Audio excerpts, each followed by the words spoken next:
Selamat datang di YouTube Horrors.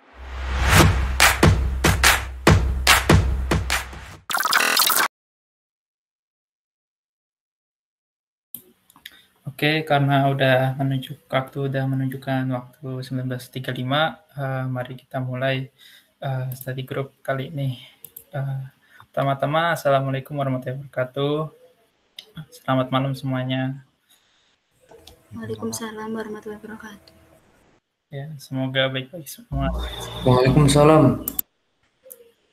Oke, tak kenal maka tak sayang. Pertama-tama aku perkenalin diriku dulu. Aku Iman Hadinawanto. Di sini pada kesempatan kali ini aku bakal jadi moderator pada study group kali ini. Untuk materi kita berbeda dari sebelumnya ya. Di sini ada dua orang pemateri, ada Mbak Nanda sama Mbak Dewi. Oke, mungkin langsung dimulai aja ya. Untuk waktu dan tempatnya aku persilahkan. Baik, di sini saya akan memulainya terlebih dahulu. Sebelumnya saya mohon maaf saya off cam karena di sini kendala jaringan IndiHome karena hujan. Saya izin share screen terlebih dahulu ya.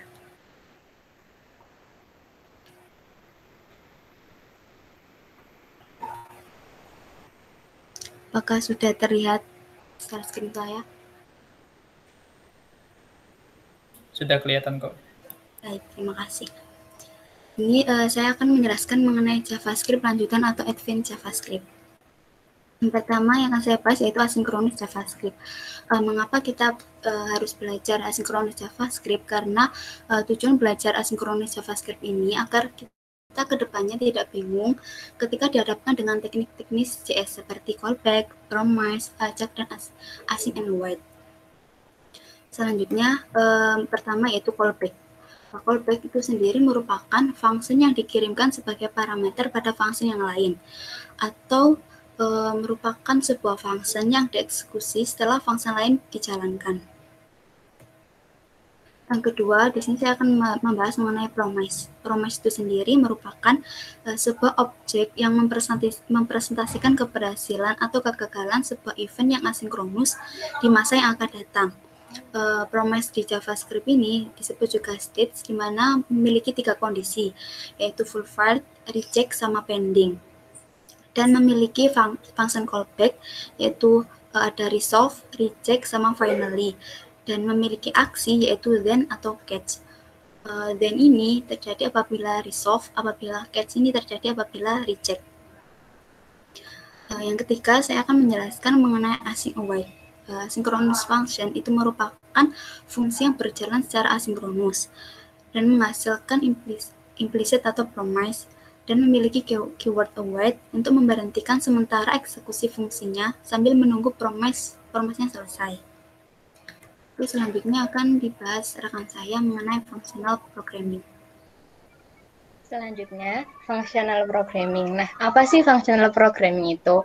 Functional programming itu adalah paradigma pemrograman yang meneruskan data dari satu fungsi ke fungsi lainnya untuk mendapatkan hasil yang dikehendaki.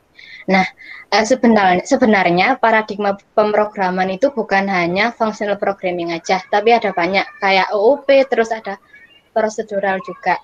Nah, kalau OOP kan kita udah pernah mempelajarinya di semester kedua. Nah, kali ini saya akan menjelaskan yang fungsional.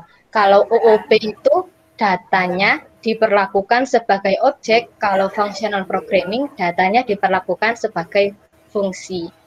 Nah, fungsi syarat functional programming sendiri ada 3. Yang pertama harus bersifat pure, di mana fungsi itu akan menerima parameter sebagai input dan mengembalikan nilai tanpa mengubah nilai dari variabel manapun. Nah, yang kedua, fungsi tidak boleh menggunakan nilai dari variabel yang bukan parameter. Jadi dia hanya menggunakan variabel yang berada di scope-nya. Terus, fungsi harus mengembalikan satu nilai untuk setiap input. Maksudnya apa sih? Jadi dia kalau misal dia dikasih parameter ini, dia harus mengembalikannya segini. Jadi harus tetap gitu, nggak boleh berubah-ubah untuk setiap hasil return-nya. Nah, terus fitur di functional programming ini sendiri ada 6. Yang pertama, pure function. Yang kedua, recursive. Yang ketiga, referential transparency. Yang keempat, functional first class. Yang kelima, higher order function. Yang terakhir adalah immutable variable. Selanjutnya, mungkin kita langsung saja ke menerapkan codingannya. Baik. Saya akan presentasi. Baik. Yang pertama saya akan menjelaskan yaitu callback. Callback sendiri itu ada synchronous callback dan juga asynchronous callback. Untuk synchronous callback ini langsung saja. Pertama saya membuat variabelnya yaitu MHS, di mana berisi array of object dan diisi dengan 3 objek. Ada untuk propertinya ada nama, name, email, jurusan, sama ID wali. Di sini ada 3. Lalu bagaimana untuk mengeksekusinya? Untuk mengeksekusinya kita langsung saja di sini MHS for each M, lalu ada for konsolog nama. Di sini kenapa saya menggunakan for each? Karena saya hanya ingin mengeksekusi namanya saja.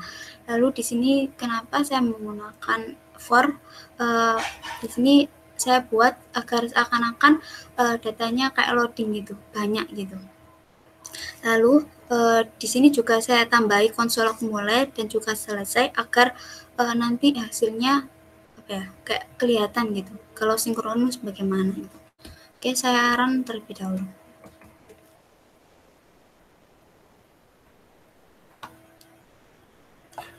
Nah, di sini mulai, lalu menampilkan namanya Nanda, lalu Safira, lalu Dewi, baru selesai. Nah, untuk sinkronus sendiri ini dia itu eksekusinya urut gitu. Jadi apabila di sini mulai dulu yaitu yang dijalankan mulai.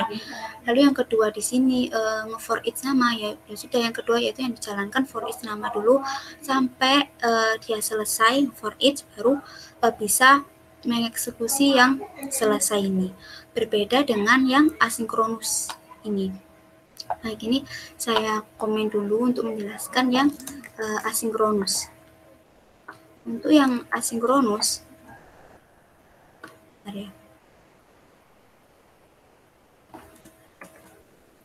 untuk yang asinkronus di sini bisa menggunakan JavaScript murni maupun jQuery. Di sini saya akan menggunakan yang JavaScript murni. Langsung saja kita membuat fungsinya yaitu getData, di mana dia membawa 3 parameter, yaitu ada URL, success, dan juga error. Di sini untuk URL-nya bisa diganti dengan API, tapi di sini saya menggunakan data JSON yang berada di folder data ini. Lalu di sini ada success dan juga error, ini merupakan function callback-nya gitu. Langsung saja pertama itu membuat variabelnya yaitu mh sama dengan new XML HTTP request yang merupakan objek Ajax-nya. Dan selanjutnya yaitu mh onReadyState sama dengan function, di mana apabila dia ready maka akan menjalankan function ini. Dan isi dari function ini saya isi dengan kondisi. Apabila dia ready state sama dengan 4, maka akan menjalankan menjalankan kondisi untuk mengecek statusnya. Apabila dia statusnya 200, maka akan menjalankan function callback success. Apabila dia 404, akan menjalankan function callback error. Untuk mengeksekusi Ajax-nya, maka di sini pakai sintak open, yaitu mh open membawa nama metode dan juga URL-nya. Untuk nama metodenya di sini diisi terserah, tidak apa-apa. Di sini saya contohkan nama metodenya yaitu get. Lalu send, di send. Setelah itu, bagaimana cara memanggil function getData ini? Yaitu caranya dengan langsung saja memanggil fungsinya, yaitu di sini getData, lalu URL-nya, Itu di sini kan mahasiswa JSON-nya saya taruh di folder data. Di data mahasiswa JSON, lalu result-nya di sini ada variabel nama di mana di parse dulu karena di sini saya ingin dia itu berbentuk objek tuh, bukan array, karena kalau tidak di parse maka nanti bentuknya akan array gitu. Lalu baru di for each, nama for each m console.log nama gitu. Untuk yang error langsung saja console.log error. Di sini saya tambahkan mulai dan juga selesai, console.log mulai selesai biar kelihatan nanti hasilnya bagaimana, berbeda dengan yang sinkronus. Di sini saya run dulu ya, mohon izin untuk berhenti.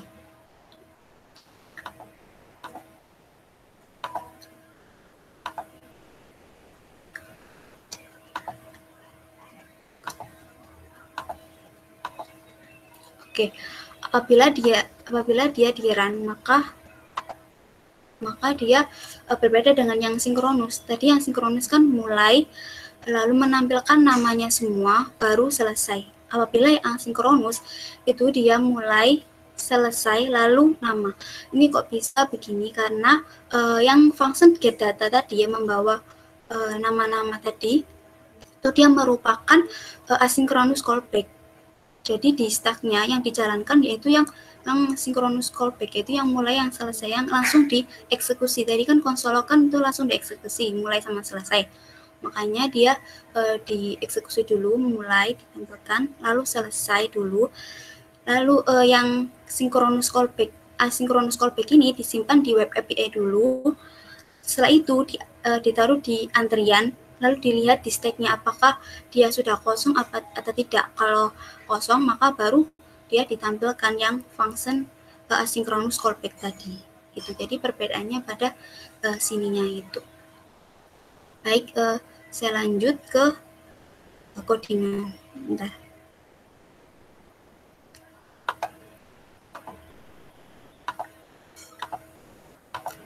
Nah, tadi kan saya sudah menjelaskan mengenai apabila ngodingnya pakai JavaScript ini.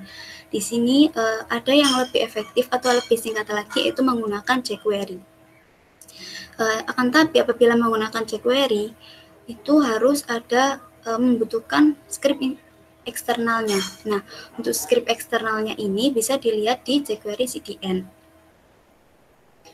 Nah, apabila menggunakan jQuery ini cukup singkat, yaitu langsung saja di sini jQuery ajak, lalu URL, ada URL-nya ini, lalu success yaitu membawa hasil, for each nama, lalu apabila error langsung saja respon text error. Untuk hasilnya sama saja seperti yang di atas yang menggunakan JavaScript murni. Perbedaannya hanya di sintaks codingannya dia lebih singkat gitu, seperti itu.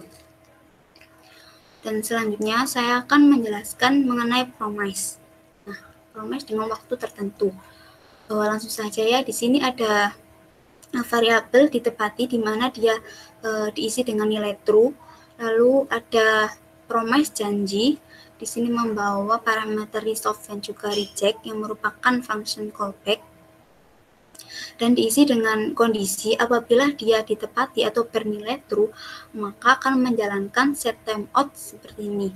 Di sini saya menggunakan set timeout karena saya akan menerapkan yang asinkronus, bukan yang sinkronus itu. Karena set timeout ini juga merupakan asinkronus callback gitu. Jadi apabila menjalankan set timeout ini, maka raw function menjalankan memanggil resolve yang merupakan function callback tadi. Apabila else, maka menjalankan set timeout ini yang memanggil function callback reject. Lalu di sini console.log mulai, saya kasih mulai dan selesai. Lalu di sini ini saya matikan dulu. Nah, di sini itu nggak usah. Di sini itu apabila saya cuma kasih janji gini aja, maka dia itu akan pending terus karena tidak ada yang dieksekusi atau dikeluarkan gitu, tidak ada then-nya. Maka dari itu solusinya kita kasih then gitu, console.log janji gitu. Ini dia akan tampil yang resolve saja. Karena apa? Kenapa kok yang ditampilkan resolve aja apabila menggunakan sintak ini? Karena di sini yang dipanggil cuma then aja gitu. Kan tadi then itu akan dieksekusi apabila dia resolve. Lalu bagaimana apabila kita akan menjalankan yang reject gitu? Maka yaitu dengan sintak seperti ini. Itu memanggil nama promise-nya, yaitu tadi di sini promise-nya kan janji gitu. Maka janji then respon konsolog respon. Apabila catch maka respon konsolog respon gitu. Nah, di sini terdapat juga function finally di mana dia itu tidak bergantung pada resolve atau reject gitu. Tidak bergantung pada sininya dia true atau false. Dia itu tetap keluar gitu dan dia dieksekusi pertama kali sebelum mengeksekusi then sama catch. Bisa kita run biar tahu hasilnya bagaimana. Nah, jadi hasilnya itu nanti mulai selesai karena dia asinkronus ya. Jadi mulai selesai, lalu finally dulu yang dijalankan, selesai menunggu, lalu yang then karena tadi ditepatinya itu diisi dengan true begitu. Lalu di sini juga saya akan menjelaskan promise all. Di sini ada promise all. Saya untuk promise all ini digunakan ketika mempunyai banyak promise dan ingin dijalankan sekaligus. Nah, langsung saja saya kasih contohnya. Di sini ada dua promise, yaitu ada film dan juga cuaca.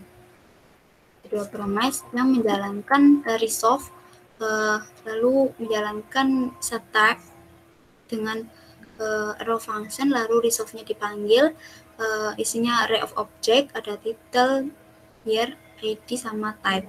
Nah, untuk cuaca juga saya samakan saja seperti film, bedanya pada ininya, prototype-nya isinya. Ya, kalau dia cuaca ada kota, temperatur, sama kondisi. Lalu bagaimana untuk memanggilnya? Nah, sebenarnya apabila kita tidak menerapkan konsep promise all, maka memanggilnya nanti akan satu persatu seperti ini, yaitu panggil dulu nama promise-nya, lalu then respon konsolog respon, lalu cuaca juga dipanggil satu. Nah, apabila problemnya itu apabila kita memiliki promise sebanyak 10 kali, maka kita harus memanggilnya satu persatu seperti ini. Nah, maka dari itu solusinya yaitu menggunakan promise all. Apabila kita menggunakan promise all ini lebih singkat, itu langsung saja promise all, lalu di sini parameternya itu nama dari promise-nya, di sini ada film sama cuaca, lalu then respon konsolog respon itu. Nah, untuk hasilnya bisa kita jalankan.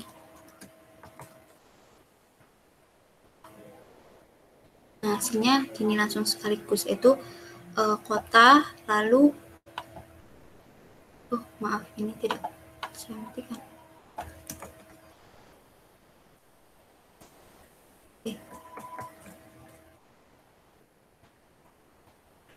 Nah, di sini hasilnya langsung dua sekaligus ya, yaitu ada yang tadi film sama cuaca itu. Jadi sekian penjelasan mengenai promise. Saya akan melanjutkan mengenai async and await. Nah, di sini Nah, di sini sebelumnya saya akan menjelaskan apabila kita tidak menggunakan konsep async and await gitu. Di sini saya kasih contoh, ada variabel coba di mana dia merupakan promise dan membawa function callback resolve, lalu menjalankan set timeout. Nah, di sini apabila saya hanya menjalankan konsolog coba saja, maka nanti yang akan terjadi yaitu pending karena tidak ada yang dieksekusi, tidak ada then-nya gitu. Maka dari itu sintak yang benar yaitu coba, lalu kita kasih then, lalu konsolog coba. Nah, apabila kita seperti ini, maka nanti yang keluar itu tidak pending gitu. Yang keluar yaitu selesai. Selesai, promise selesai gitu. Nah, bagaimana caranya kita memasukkan konsep async and await, yaitu dengan cara kita membuat function.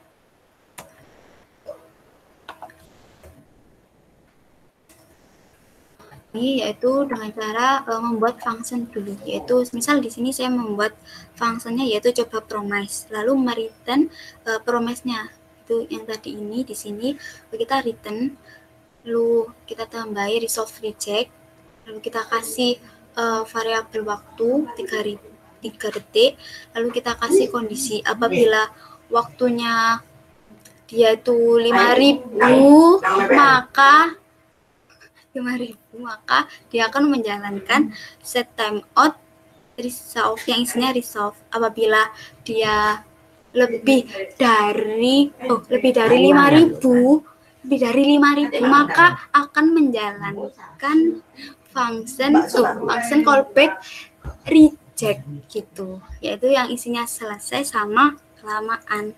Maaf apabila ada suara lain. Lalu bagaimana cara memanggil function coba promise ini? Yaitu dengan cara membuat function lagi yaitu coba asing. Nah, di coba asing ini kita kan tadi ada ini ada resolve sama reject. Makanya di sini kita pakai try sama catch. Nah, di try sama catch ini nah di sini untuk try itu ada menjalankan yang resolve-nya, menjalankan memanggil function coba promise-nya. Untuk yang catch apabila error maka kita langsung aja begitu. Nah, di sini untuk asingnya kita taruh di depan function karena apa? Untuk JavaScript-nya biar tahu kalau function ini merupakan function asinkronus begitu. Lalu apabila sudah diberitahu maka nanti JavaScript-nya ini akan mencari di mana keyword await-nya gitu. Nah, keyword await-nya ini kita taruh di depannya function coba promise tadi. Nah, apabila kita tidak menaruh atau tidak mengasih keyword await maka yang terjadi yaitu pending gitu. Lalu untuk memanggil function coba asingnya seperti biasa langsung saja coba asing gitu. Nah, bisa kita jalankan. Nah, sama aja sih dia akan jadi itu selesai gitu. Nah, ini selesai. Tuh. Segini penjelasan mengenai async await dari saya. Selanjutnya akan dijelaskan oleh rekan saya mengenai functional programming. Selanjutnya saya akan menjelaskan mengenai yang functional programming. Nah, tadi kan saya udah bilang, udah menjelaskan tadi kalau di FP itu atau functional programming itu fiturnya ada 6. Nah, yang pertama ini adalah pure function. Nah, pure function ini apa sih? Yang fungsi yang memenuhi 3 syarat. Yang pertama itu dia tidak mengakses variabel di luar skop fungsinya. Yang kedua, dia mereturn sebuah nilai. Yang ketiga, di hasil returnan setiap kali dipanggil itu tetap nggak berubah-ubah. Nah, terus ini untuk contohnya, di sini saya membuat suatu fungsi multiply by 2. Multiply by 2 ini saya panggil parameternya saya isi dengan 5. Nah, ketika saya isi dengan 5, maka dia akan mengembalikan nilai 10. Multiply ini termasuk pure karena dia sudah memenuhi 3 syarat tadi. Dia tidak memanggil variabel di luar skopnya, dia mereturn dan hasil returnannya selalu tetap. Nah, terus untuk yang impure, saya ini ada 3 contoh. Yang pertama itu ketika dia mengakses variabel di luar skop fungsi. Nah, fungsi mainName ini dia mengakses variabel name yang jelas yaitu di luar skopnya.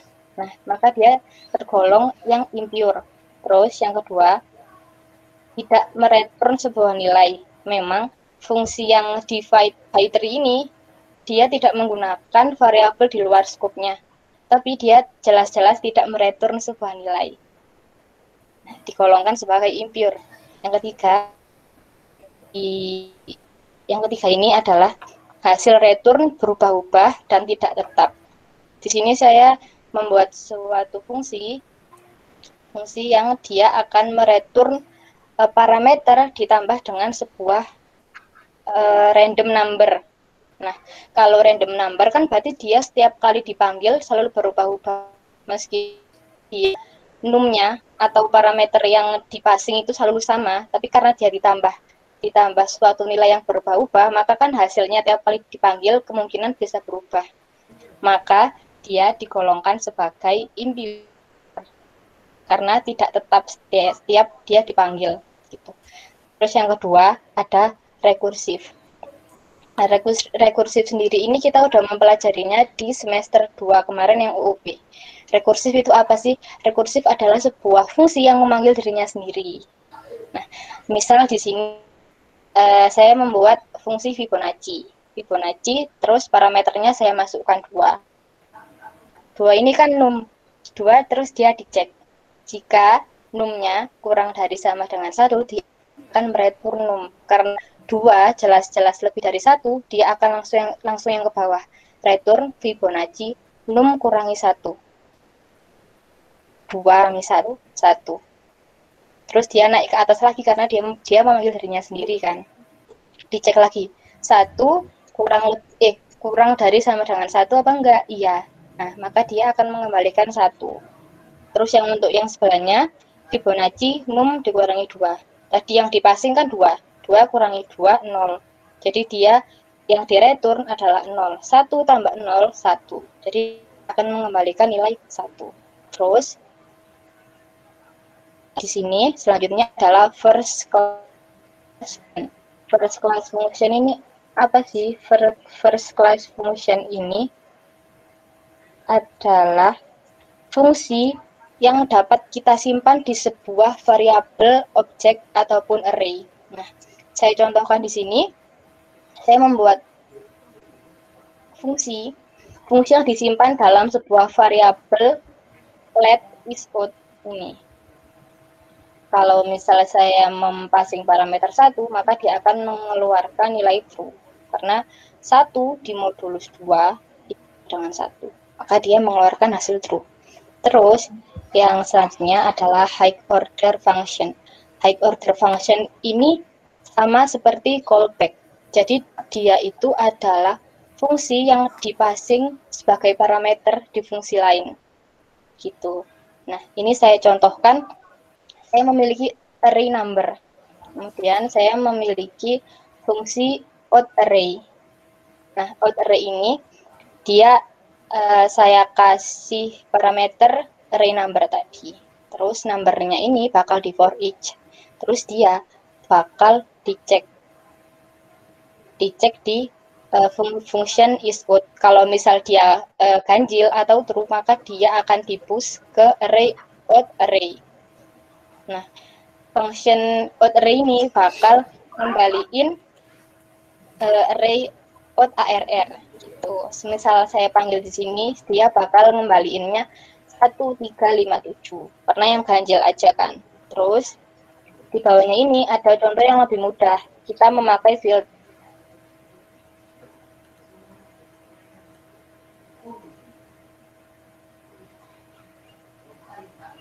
adalah immutable. Immutable itu apa sih? Immutable itu tidak berubah-ubah. Yang nggak berubah-ubah itu apa? Variabelnya. Jadi, biasanya kalau di FP ini atau functional programming ini dia memakai konstanta. Saya contohkan di sini const name Dewi. Nah, kalau name ini diganti Nanda, dia bakal error karena dia konstanta kan. Nggak bisa diubah. Hanya satu kali mengisi value gitu. Terus misal ada kondisi di mana kita harus mengubah atau menambahi atau mengurangi sebuah nilai dari variabel gitu. Maka di FP ini kita harus membuat variabel baru. Contohnya ini kayak di sini let string, isinya adalah an immutable string. Terus kalau misalnya saya mau cuman ngambil yang able string, nah saya harus membuat variabel baru. Terus yang variabel string ini saya slice. Kenapa kok pakai slice? Kan tujuannya di functional programming ini adalah mengurangi perubahan. Pokoknya tidak boleh ada perubahan. Maka yang stringnya atas atau yang nilai asli stringnya nggak boleh diubah. gitu tujuannya. Terus selanjutnya kalau yang array sebenarnya sama, tapi hasil returnannya saja yang berbeda kan berupa array. Terus semisal kalau saya mau menambahkan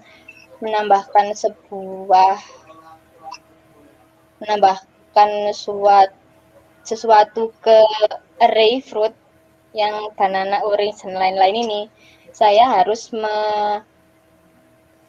membuat variabel baru dulu, baru saya tambahkan dengan cara seperti ini. Titik 3 fruit, terus saya koma yang mau saya tambahkan gitu. Jadi nanti array-nya dia bakal banana, orange, lemon, apple, mango, dan ketambahan yang strawberry.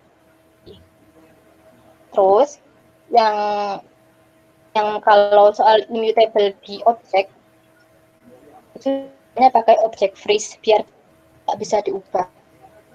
Misal udah saya freeze kan, terus saya mau ganti yang name. Yang John ini mau saya ganti Max kan. Nah, dia bakal nge-return error. Cannot assign to read only property name. Gitu. Terus selanjutnya saya akan menjelaskan mengenai ekspor dan impor. Nah, seperti katanya ya, ekspor dan impor. Ekspor itu kan berarti mengirim. Nah, kalau impor berarti kan mengambil. Nah, sama kayak di sini, kalau ekspor dia mengirim. Nah, di sini ada dua fungsi yang saya kirim gitu. Yang saya ekspor adalah fungsi say hi dan fungsi say bye. Nah, di yang app.js ini saya ngimpor. Saya mengambil nih dua fungsi yang say hi dan say bye dari user.js. Kalau misal ini yang saya panggil karena dia parameternya Tono, berarti kalau di say hi kan halo user, halo Tono gitu. Kalau misal yang tadi say bye kan parameternya Budi. Kalau say bye berarti dia akan mengembalikan konsolog by Budi. Gitu. Terima kasih. Nah, itu mungkin yang dapat saya sampaikan bersama rekan saya mengenai JavaScript lanjutan. Selanjutnya saya akan alihkan ke moderator. Terima kasih. Oke, terima kasih kembali. Seru banget ya. Seru pasti. Buat teman-teman yang mungkin masih kebingungan atau apa terkait masalah callback, promise, ajak, async, ataupun functional programming, boleh langsung aja open mic atau di chat gitu di meet-nya, nggak apa-apa kok. Santai aja di sini kita belajar bareng. Mungkin yang masih baru mengenal JavaScript gitu, masih bingung, boleh kok tanya-tanya di sini.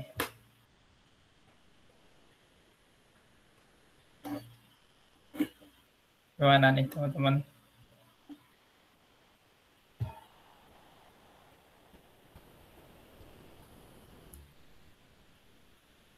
Mungkin aku tes dulu ya, orangnya ada nggak sih? Muhammad Nafi ada nggak? Ya, halo.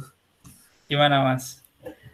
Ini ada yang ditanyain nggak nih? Aman Mas? Aku masih bingung. Oh, masih aman. Iya. Oh, oke. Kalau Mas Rangga gimana nih Mas Rangga? Aman juga. Aman. Lagi nih di random. Mas Alvin gimana Mas Alvin? Masih aman Mas. Aman ya. Materinya jago kok ini. Jadi langsung paham ke orang-orang.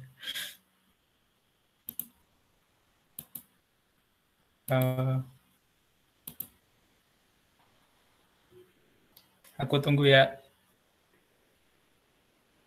sampai menit ke 12 deh.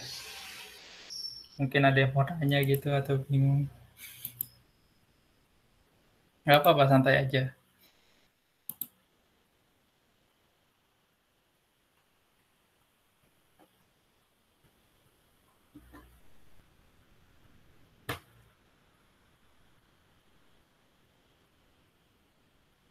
Mas Victor kali mau nanya kayaknya.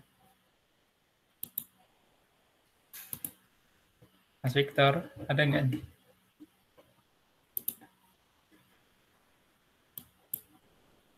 Yang mungkin lagi ngapain itu ya, atau koneksi gitu.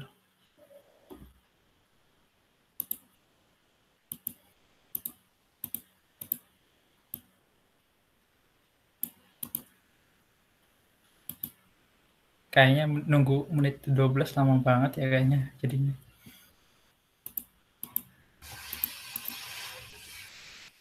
Udah setengah jaman kita ya.